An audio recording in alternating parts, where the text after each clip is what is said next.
अस्सलाम वालेकुम नाजरीन, आप देख रहे हैं K92 न्यूज़ और मैं हूं रोबीना नाज। चलते हैं इलाकाई खबरों की तरफ।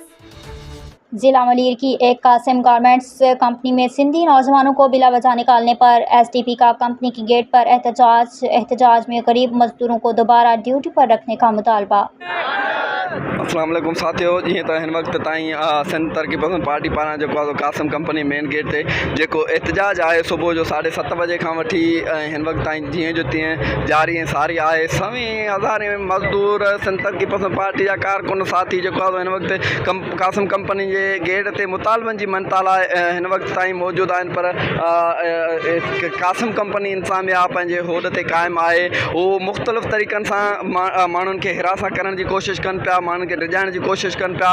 रेंजर्स ऐं पुलिस जा जेके अटाला आहिनि उहे उन्हनि हिन वक़्तु घुराए वरिता आहिनि, पर सिंध तरक़ी पसंद पार्टी जा साथी ऐं मज़दूर जीअं जो तीअं हिते कासिम कंपनी मेन गेट ते मौजूद आहिनि ऐं धरणो जेको आहे सो